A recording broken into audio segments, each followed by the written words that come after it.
Fatal Frame 2 Remake comes out in 13 days. 13 days! I felt like I have to say like the Ringu voice, like the ring. 7 days. But yeah, this has like I think the same engine as Fatal Frame 5, and the ghosts look phenomenal.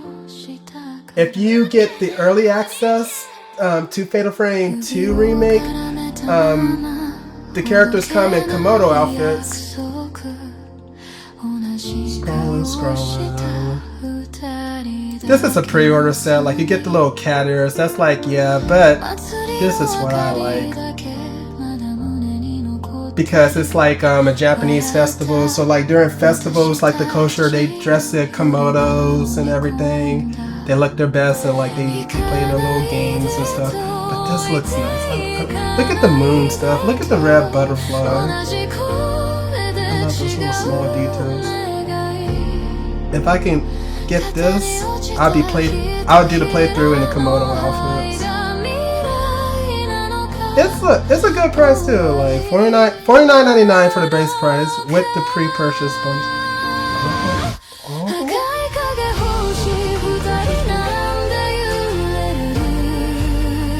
Okay, so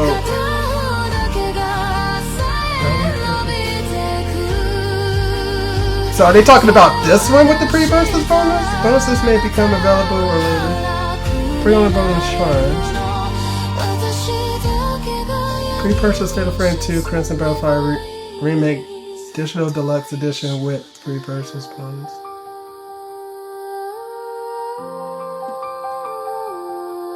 Because you got 2 bonuses, so are they talking about the cat ears or the Komodos?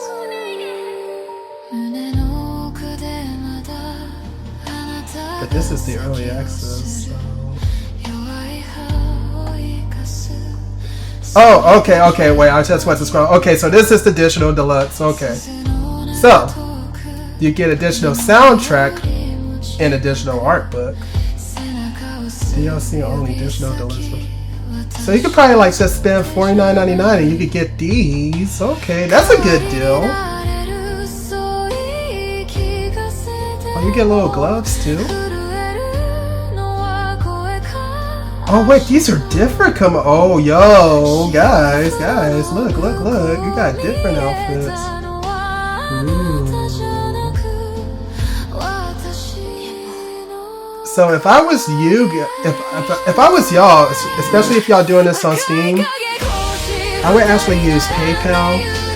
And there's an option where you can pay later. Like they would kind of like break down your payment. It splits to like a four payment plans like every 2 weeks to make it more affordable. Like if y'all guys think like $69.99 could be enough, like yeah, that could be a little expensive, but like there's like options to make stuff a little bit more affordable. So I would use that PayPal Pay Later program, and I would get this. I might be playing it with that. I get the soundtrack in addition. I love me concept art books. This one is not good. But you know what? I think it comes with both of those though. So that's even better. Then it supports your dual stock controllers and your Xbox controller. So when it comes to the controllers, the feedback, like the vibration feedback, I'm kind of hoping that we have like a little, like I hear that they have like heartbeats, right? Like the sound effects. So imagine like you can hear it from the controller, but you can feel like the heartbeat too while you're holding the controller, like the handles. I know in Stellar Blade, like when you parry the enemy, like you can hear Eve's sword clashing with the enemy. And like they have like the feedback in other games too. I think with the Xbox controller, it's more vibrations. I really don't use much of my Xbox controller, but I do have my handheld, and like it vibrates a lot too. Like when you're like moving the character around and stuff. But I think you might get more detail with like your PlayStation controller. I know some people might still use their PlayStation 4 controller too. I think it might have that feedback too. It's a dual stuff. But I guess like I think if you want the best experience with that feedback, you might want to use your PlayStation 5. It says USB only. I play with a USB so I won't have disconnection issues like wirelessly. Because usually like wireless can disconnect. I mean it's something. But anyway, like we totally got sidetracked. Like overview show. Let's go here first.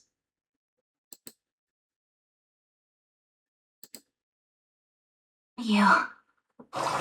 Didn't we always promise each other that we would be together forever? Oops.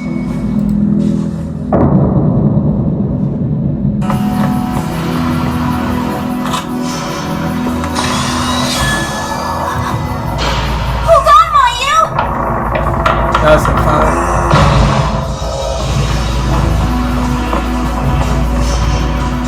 I noticed they still got the animations from 5 too, how the way they run.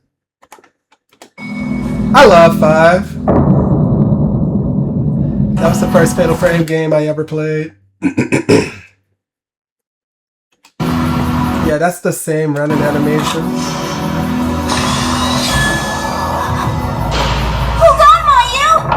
So it's like, I'm pretty sure like the mechanics are going to be very familiar for people who played 4 and 5 remastered.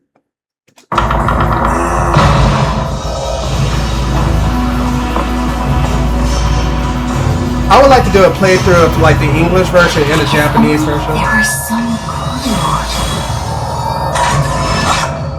Another thing is the voice direction.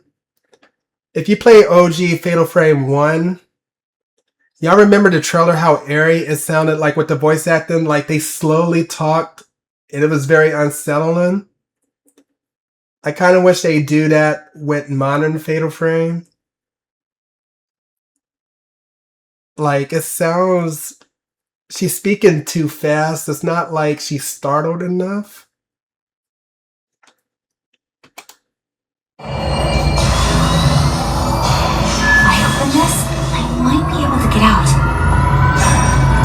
I wanted to play OG Fatal Frame 2 also. Man, I love that shit.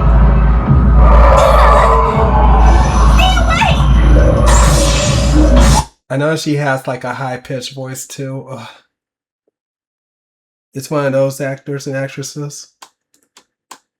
So should I play it like in Japanese first or English first? I know 5 has some good English voices for that. I noticed that they added a health bar too for the things. Let's go! Oh, get to hold her hand. Yeah, I don't know about this voice. We can't be together forever. Oh, that music? But this will make us one. So, it's okay. Kill me.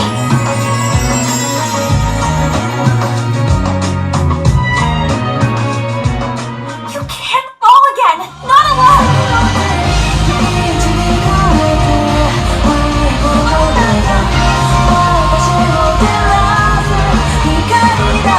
We're gonna have a concert. The demo is available! Oh my god. Oh my god. I gotta do a play. We have to probably do a playthrough. Save data could be carried over. Okay, man. Might be an hour long. Oh boy. Oh goody. Oh man.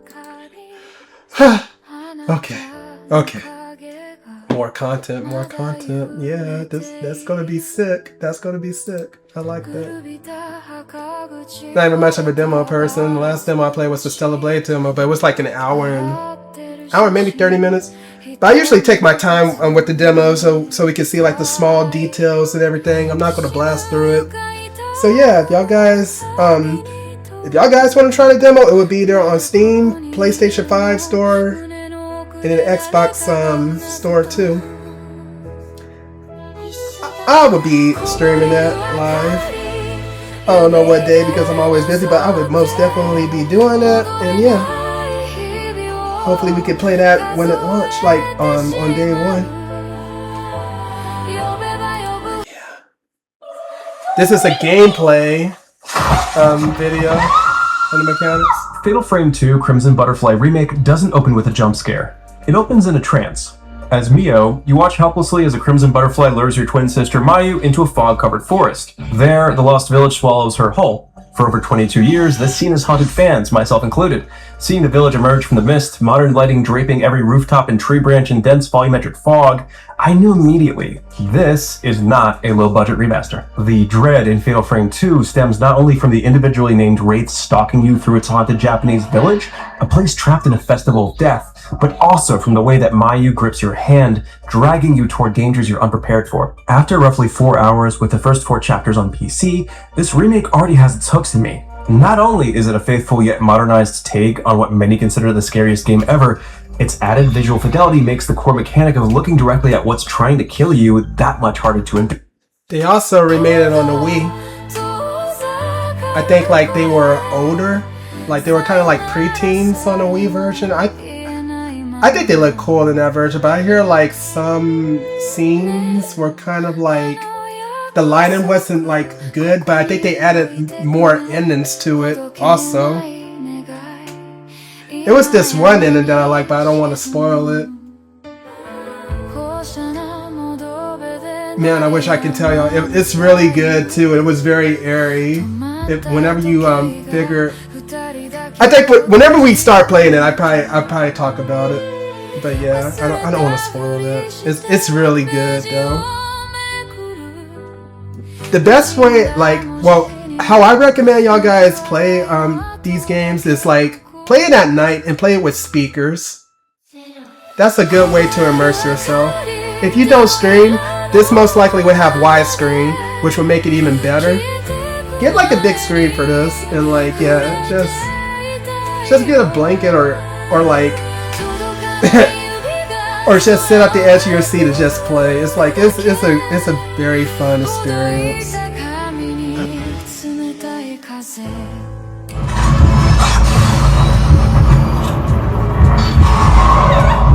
I might just have to put Fatal like the Frame shadow on the 2's central screen. mechanic remains one of the cleverest in survival horror. Your primary weapon is the Camera Obscura. This is a modified camera that damages wraiths by photographing them. They actually sell those on the Etsy. No I want shotguns, no like blades a stashed in a replica of locker. it. You just point a camera at something terrifying and you take its picture. The series has been doing this since 2001, and it's still unlike anything else in the genre. The Camera Obscura uses focal points, crosshairs that identify a wraith's weak spots.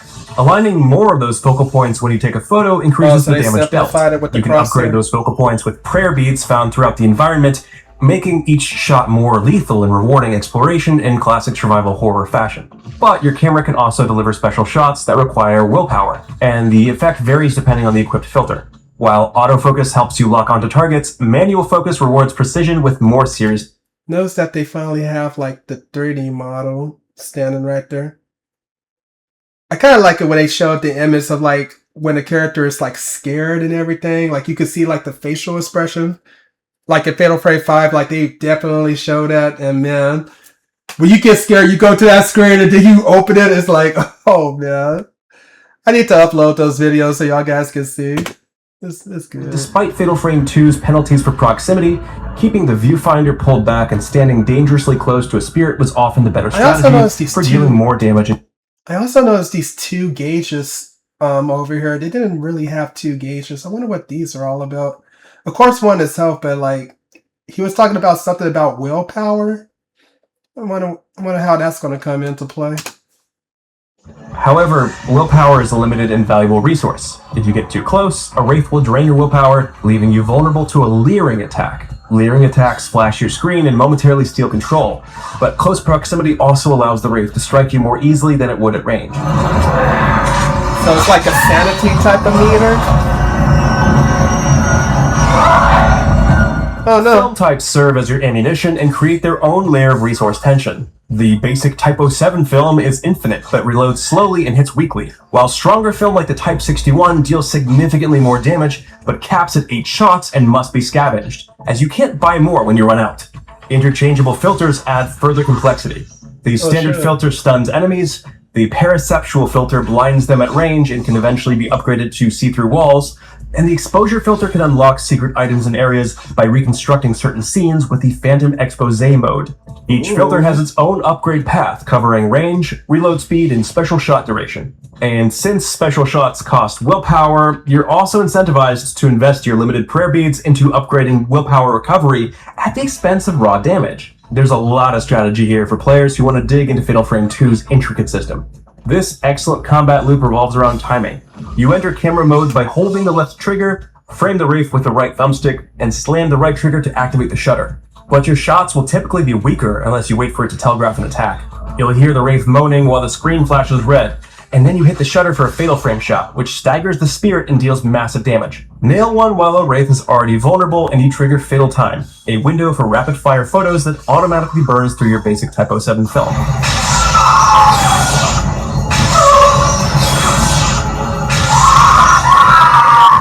The whole system punishes impatience and rewards the nerve to stand still while something horrible lunges at you.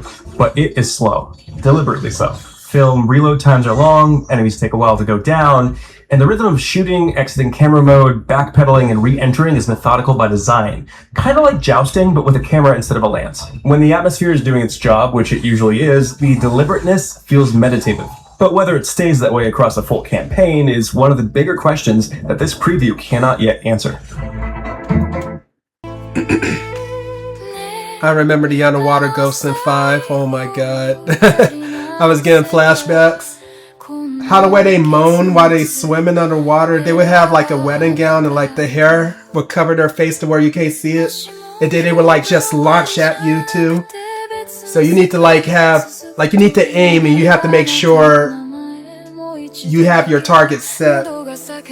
Because if not, like the slightest movement can mess you up, and like they could deal like some big ass damage to you. A cool post game content I would like to see from Fatal Frame 2 Remake is being able to play as the sister, or might have like a costume for her. I noticed like they talk about holding her hand and everything. Like, is she gonna be a sin and duck? Will we be able to say like? Will we be able to stay here or something to where like she won't get damaged? To where we can find like or scavenge like film in a way, or is she gonna wander off? Does she have like a sanity meter? Like, say if the ghosts like come after her, is she gonna like run away until we grab her and calm her down? That would be like something to think about. But I think I remember in the game like they do get separated too, quite often. But yeah. 3 difficulty modes are available: Story, Normal, and Hard. Each one is meaningfully tuned, with harder settings increasing wraith damage while rewarding more photo points for skilled shots. Those points feed into an item shop where you can purchase healing items and equipable stat-boosting charms, creating a risk-reward scale that shifts rather than simply punishing the player. I played most of the preview on Normal before switching to Story after Chapter 3. So they just push the door open, it's Story, not like enemies hit hard enough to maintain tension, meaning these difficulty modes preserve the horror rather than trivialize it. I know she just pushed that door open, and usually like they would have their hand where like they turn the doorknob, and sometimes it would be a ghost that would grab you in a way, which like brings some tension to the game. Now look at the little Chinese lantern. While rewarding Japanese more photo points for skilled shots. Those points feed into an item shop where you can purchase healing items and equipable stat boosting charms, creating a risk-reward scale that shifts rather than simply punch. I wonder if it's just that particular door. I hope that's not like with all the doors. And I know it's like now they put the map at the right hand corner. It's like you don't have to push a button to see the whole map. That's okay too. So I guess this would probably be more easier to navigate story mode wise. I played most of the preview on Normal before switching to Story after Chapter 3. Even in Story, enemies hit hard enough to maintain tension, meaning these difficulty modes preserve the horror rather than trivialize it. So this red aura thing, is that like the rage mode or something? Speaking of customizing the experience, I previewed Fatal Frame 2 Crimson Butterfly Remake on a machine equipped with a Ryzen 3900X in RTX 4070 Ti and 32GB of RAM at 3440 by 1440p ultra-wide with max settings. In typical PC gamer fashion, my first adventure was the options menu itself, which deserves mention for its satisfying granularity. You can adjust vibration intensity separately for damage feedback, item searching, and even how hard Mio's heart races during cutscenes. You can How hard Miyu's heart race during cutscenes? I kind of want to try that out. Another thing is like if you get this on a gaming handheld PC, it might have gyro controls too. I think that's how you pronounce it. To where you can actually use the actual handheld. Like, take it as like that Wii U remote thing, to where like you can move it around and then you can flash the camera, so you can have like more interaction. But can y'all guys imagine like a VR Fatal Frame game? Oh my god, that would be crazy. It could just be like, how many ghosts can you like, capture with your Camera Obscura? It could be like some little Pokemon Snap type of mechanic. Like, I know people play that. That's what I was thinking. Like arcade feel wise. behavior down to obstacle avoidance and rotation inertia. You can customize your graphical settings with precision, and you can even change the Camera Obscura's viewfinder style between a classic and a modern look. If you can imagine a setting, this remake probably has it. It also ships with both English and Japanese audio, which is a welcome touch for a series with such deep roots in Japanese horror. PC players expecting an unlocked frame rate should note that it is capped at 60 frames per second. Considering the attention to detail in areas like viewfinder styles and vibration settings, Fatal Frame 2's lack of broader accessibility features stands out. It already offers a deep UI and subtitle scaling, customizable text colors, named character labels, and text backgrounds, a solid. If y'all need like the frame rate thing, if y'all want it like up, I'd probably say like 120. I played some games like on 240, like I have Stellar Blade in 240. I played that at 120 for PlayStation 5, and I played that on my handheld with like, no, that one has 120 frames too. But it's like, it's similar. Maybe like, I guess the characters move more fluently, but I didn't really see like an ultra difference when it came to like frame rates. It just depends on like, I think the game that you're playing. And when it comes to cinematic games such as like Fatal Frame, Stellar Blade, like, can I even say Dead or Alive? Like with frame rates, I'm just like, as long as my game is not crashing and like stuff is working, I'd be okay. Like the visuals would keep me immersed. I'm going to be playing that game probably like slowly anyway. I'm not going to be like running all over the place. It's not like Sonic the Hedgehog where I'm like trying to run as fast as I can, right? Probably if a ghost is like fucking chasing me, right? But it's like, yeah, you want to take all that shit in, and it's a horror game, so yeah, you're going to be moving slowly, because if you run, you get punished a lot. Take Silent Hill F for example. That's a good example. If you're running like straight to the destination, those monsters will jump the fuck out of you, and you take a lot of damage. I think I played that on hard. I had to restart quite a few times because some of those freaking bastards were hiding in the corner. And sometimes I would see them, and then it'd be like somebody on my ass too. So I'm just like, you have to make like a decision. Or like if you're solving a puzzle, you have to stay still, because it was like this enemy that was blind, but he goes super fast if you want to move. You have to stay still like it was a wild animal. You have like some enemies that hide on the ceiling. You have to be looking around. That's immersion.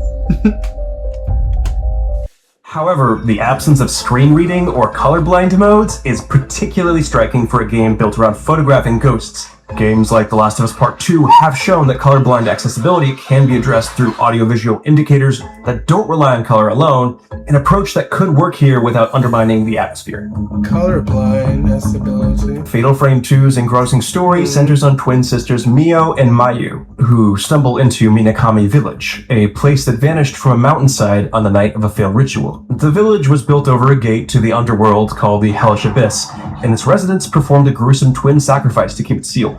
When the ritual failed, inevitably, the village was consumed by mist, and now it's full of restless spirits who want to reenact the whole thing using, well, you. This story setup hooked me immediately. Every room feels handcrafted to maximize unease, items clattering off shelves in adjacent hallways, rain pattering against rooftops while ghosts stalk corridors, the distant wail of a wraith telling you exactly where it is and exactly why you shouldn't be there. The sound design I like how the way it is flickers to the relentless. flashlight. Everything is precisely Oh mixed, shit, which fuck makes you, the bro! jump scares land harder Freaking because the running. baseline atmosphere is already ratcheted so tight. Reach out to pick up an item, and a wraith may grab your Remind me hand that instead, shotgun goes. draining your willpower until you frantically bash the A button to shake it off. Man, look how fast that drops. Oh my god. It's a small touch, but it means that even looting feels dangerous. Each ghost has a name and a backstory that you can piece together through collectible documents. I like and reading using those the ghost spirit stories. list that catalogs every encounter. The drowned woman on the bridge. The woman sealed in a box. The Oh, yeah, spirit remember? in the Osaka house still searching for her lost boyfriend Masumi. It goes. Oh, man, we got a lover ghost? Oh, hell yeah. Detailed village for scraps of I lost gotta read girls and that other lore. items left behind. Can't I wait. uncovered that Masumi was a folklorist's assistant who vanished while surveying a forest slated for a dam, only for his girlfriend Miyako to follow him into the mist and meet the same fate. She's the spirit that I fought in the Osaka house, and I loved playing through an entire 30-minute side quest dedicated to demystifying her background. Throughout the campaign, you photograph the former residents' spectral remnants and slowly build a picture of the tragedy that consumed Minakami Village, giving Fatal Frame 2 a level of... I wonder how hard the puzzles would be, because if you play Fatal Frame 1 puzzles, they can... Japanese be going really hard with the puzzles sometimes. It'd be like, Some of them would be easy, and some of them you would just sit there for like 30 minutes, like, cross-seeing me, like, bashing my head against the wall, like, trying to solve some of these puzzles. Like with the door to the storage room. And I think, like, with the English version, they actually made it easier. Like, they would highlight it, too, so they would give us a hint. Like, I think Japanese people didn't even have that hint, so they had to, like, really... They had to really think. So, if this is a remastered, I wonder if the puzzles got nerfed or something. I wonder, just like playing, like, the different versions of these games, too. That would be, like, really nice to do. that rewards curiosity without requiring it and gives every encounter I really want to play the melancholy Wii version, underneath too. the fear. The preview build also featured the Kusabi, a massive, unkillable entity that patrols certain areas. When it shows up, you can't fight it, instead you gotta hide. It drains your willpower on shit. contact, forces your screen into She black has and a white, Susanoo. and disables the Camera Obscura entirely. Oh, she's One possessing extended the armor. sequence in Oh the my God. Kurosawa mansion strips you of your flashlight while the Kusabi hunts you through the dark hallways, and it's the most effective horror set piece in the preview. It's the kind of But you know one thing? I miss those fixed camera angles, because you would see that ghost kind of like chase you. Well, she wouldn't even be running after you. Like, she would kind of like just float and creep. I think the best way I can describe it, like, you know how the way Persona 5 had that Grim Reaper thing? I think you have to run away from it. Like, she was kind of like approaching you like that. But you could see it, and it's just like the whole area would go black and white, and it's just seeing like that dread, dude. Like those fixed camera angles, like it really helps too. They should do a fixed camera angle mode or something like that. Post game credit, well, content, post game content. I guess that's what I'm saying. That'd be cool. Or if someone was to mod it. I know some people, like, I know like the Resident Evil community has like some mods that has fixed camera angles. I think they did it for 2. That would be cool to see in here. Also, I would really like Fatal Frame 1, 2, and 3 to get ported to Steam, or like a PC version of it. Especially like 1 and 3. That was some I guess quality of life improvements, like upscaling it to 4K or something. Like we have it on emulator, but something, I think people are saying like they might freaking remake the first one too. The third one wasn't my most favorite, but a lot of people like the third one.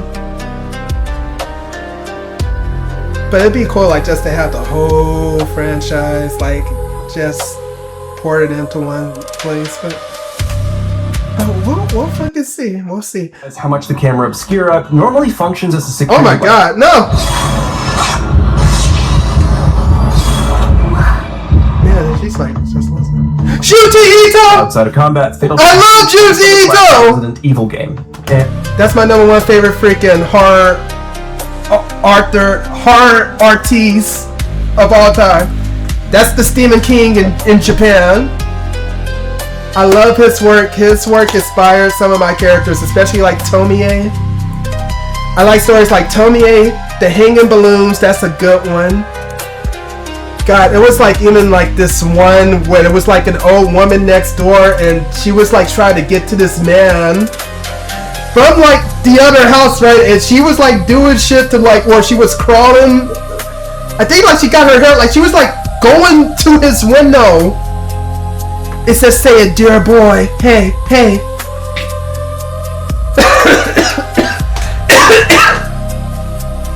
It was that one. It was like The Enigma. It was actually one, oh, The Tall Woman. Oh my god, The Tall Woman. Oh, so many stories, guys. It was even like this one where it was like a woman fell in love with like a house, right? And she was like making love to the house and the house disappeared. It was like people who lived there and like, it was crazy. I fucking love his stories. The comparison. Players navigate interconnected rooms, find keys, solve puzzles to unlock new areas, and occasionally discover that previously safe rooms now contain threats. Save points can be blocked by enemies. This structure creates a loop of dread, save points are blocked by enemies? survival horror fans will immediately recognize. Puzzles are straightforward. One key example is the puzzle that has you arranging dolls on temple. Puzzles are straightforward. No, don't nerf the puzzles. No. I need those problem solving skills, man.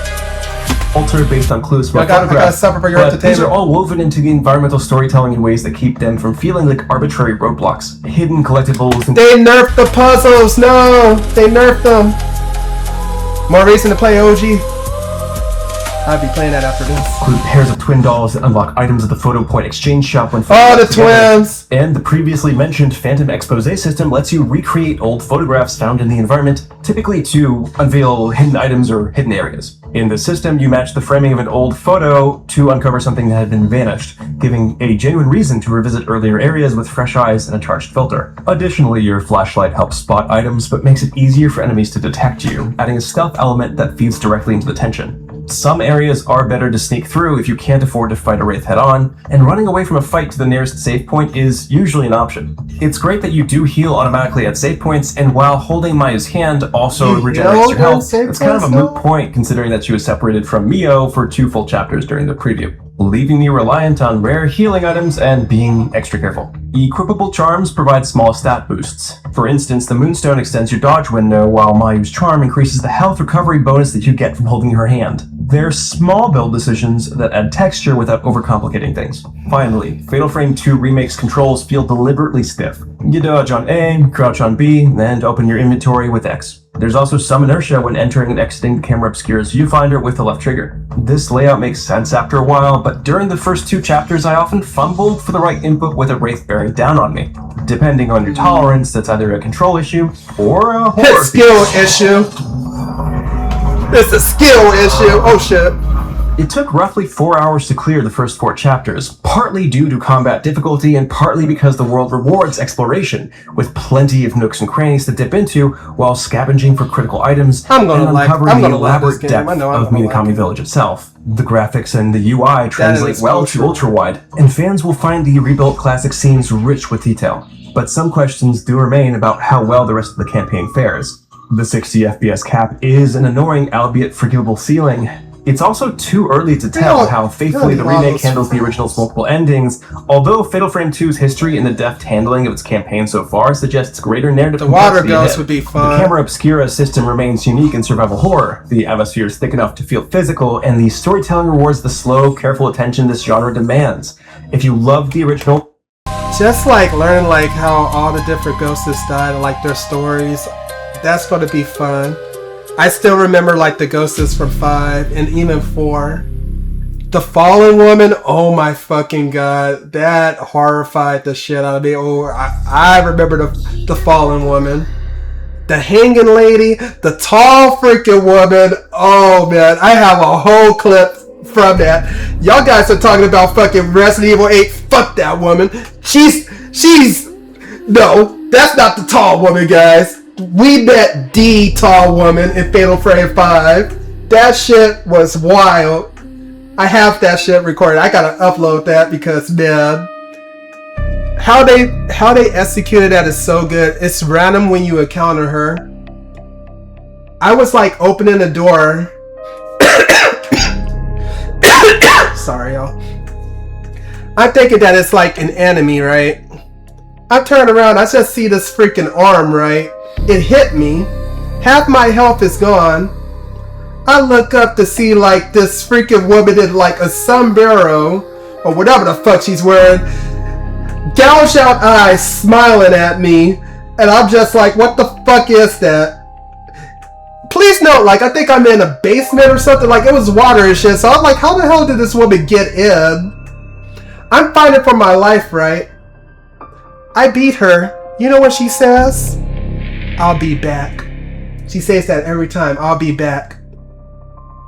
Oh yeah, oh, let's not forget when she came to the fucking house at the party, right? The ghost party where everyone was asleep. I have to stay awake. I gotta look at the damn surveillance. I had my eyes covered. No, my eyes were covered, guys. I was not watching that. I knew some shit was gonna happen. That fucking woman, that crazy woman went near the freaking camera, showed her face, and said, "Hey, fuck, man."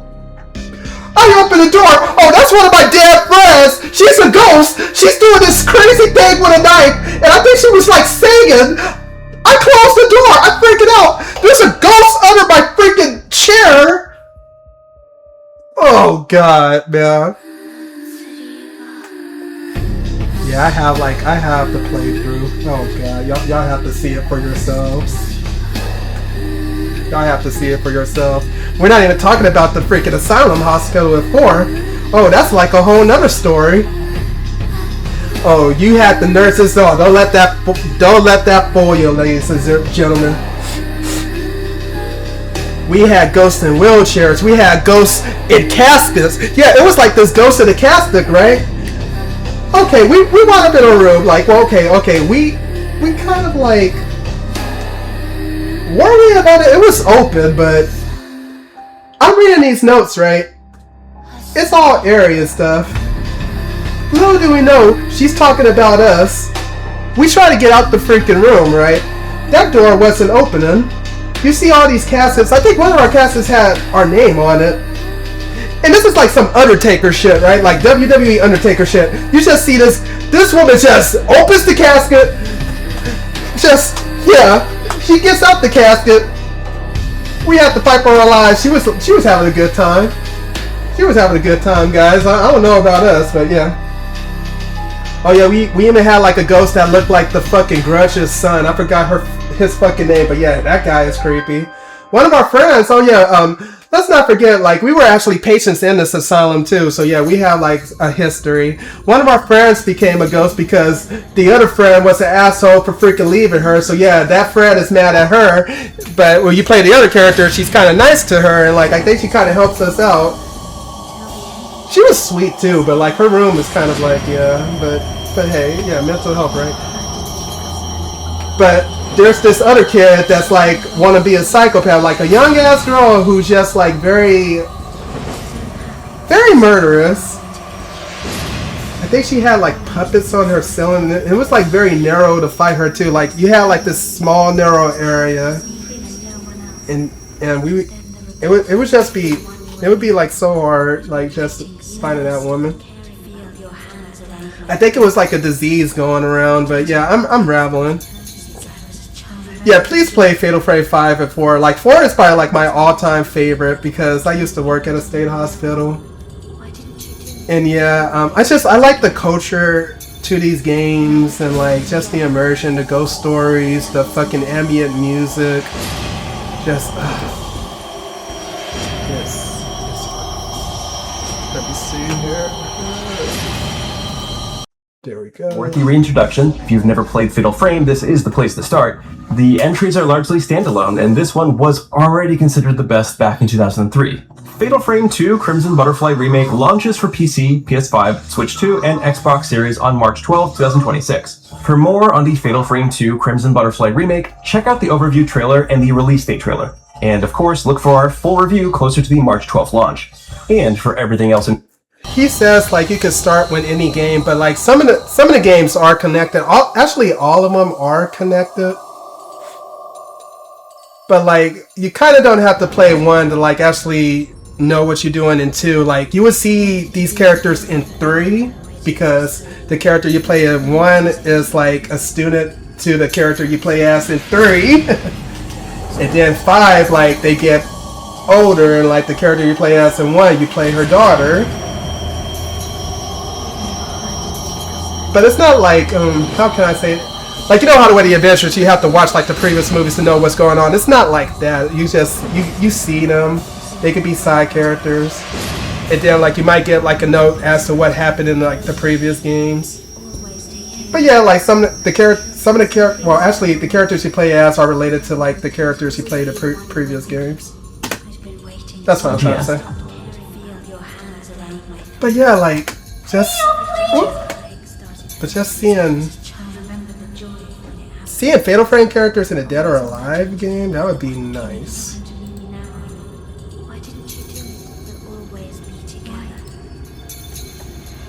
But yeah, once again, you can pre-order this game and you could get these bonus rewards.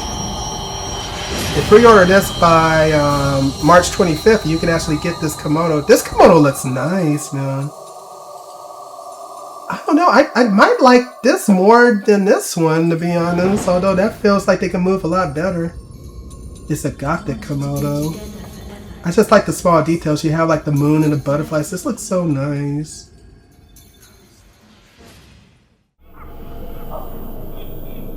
I could just see myself doing different playthroughs, and also you get like these little gloves too. I can see a lot of cosplayers trying to like do that. I would like to dress up in this too. Like this looks nice. I like this fucking kimono here. I'm in love with this kimono, bro.